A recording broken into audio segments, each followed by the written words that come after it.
BRS working president KTR ED విచారణకు హాజరయ్యే సమయంలో జరిగిన పరిణామాలు రాజకీయంగా ఆసక్తికరంగా మారాయి. ఏసీబీ ఆఫీసు ముందు హైడ్రామా జరిగిందనే అభిప్రాయాలు ఉన్నప్పటికీ కేటీఆర్ ఈడీ విచారణ సమయంలో అదేవిధంగా వ్యవహరించకుండా ఉండాలని నిర్ణయించుకున్నట్లు కనబడుతోంది.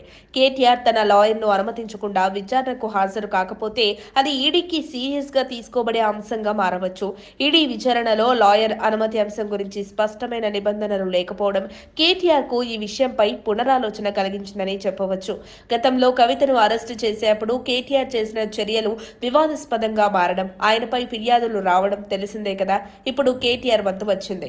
ఆయన స్వయంగా విచారణకు హాజరు కావడం, ఈ పరిస్థితులన్నీ కేటీఆర్ రాజకీయ వ్యూహాలను మరింత జాగ్రత్తగా పరిగణించడానికి కారణమవుతున్నాయి. ఈ నేపథ్యంలో కేటీఆర్ భారీ జన సమీకరణకు ప్రయత్నాలు చేస్తున్నారని తెలుస్తోంది. ఇదాయనకు ప్రజల్లోని మద్దతును పెంచుకోవడానికి, తన రాజకీయ పటిష్టతను సుస్థిరం చేసుకోవడానికి ఒక అవకాశంగా వారు భావించి ఉండవచ్చు. కేటీఆర్ ఈడీ విచారణ నేపథ్యంలో బీఆర్ఎస్ శ్రేణులు భారీగా ఈడీ కార్యాలయానికి తరలివచ్చారు. ఈ క్రమంలో ఈడీ ఆఫీసు వద్ద ఉద్రిక్త పరిస్థితి నెలకొంది. ప్రభుత్వానికి వ్యతిరేకంగా గులాబీ శ్రేణులు నినాదాలు చేస్తున్నారు. కేటీఆర్ ఈడీ ఆఫీసుకు వస్తున్నారని తెలుసుకున్న బీఆర్ఎస్ నేతలు ముందుగానే పెద్ద సంఖ్యలో అక్కడకు చేరుకున్నారు. ఫార్ములా ఈ కార్ రేస్ కేసులో కేటీఆర్ ను ఈడీ అధికారులు ప్రశ్నిస్తున్నారు. ప్రధానంగా నిధుల మళ్లింపుపైనే కేటీఆర్ ను విచారిస్తున్నారు ఈడీ అధికారులు. ఈ కేసులో ఇప్పటికే అరవింద్ కుమార్, బేలన్ రెడ్డిలను ఈడీ విచారించింది.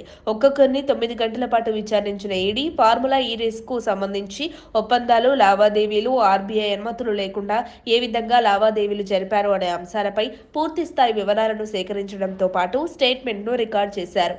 ఈ ఇద్దరి స్టేట్మెంట్స్ ఆధారంగా కేటీఆర్ ను ఈడీ అధికారులు ప్రశ్నిస్తున్నారు. బల ప్రదర్శన ద్వారా కేసును ప్రభావితం చేయలేరు. ప్రజల్లో సానుభూతి వచ్చే అవకాశాలు ఉన్నాయా అంటే అది కాలమే సమాధానం చెప్పాలి. కేటీఆర్ యొక్క ఈ చర్యలు ఆయన రాజకీయ భవిష్యత్తుపై ఎంత ప్రభావం చూపిస్తాయో అది కాలమే చెప్పాలి. మరిన్ని అప్డేట్స్ కోసం మా కాయ్ టీవీని సబ్స్క్రైబ్ చేసుకోండి. మా వీడియో కనుక మీకు నచ్చినట్లయితే లైక్ చేయండి, షేర్ చేయండి. మీ విలువైన అభిప్రాయాలను కామెంట్ బాక్స్లో తెలియజేయండి.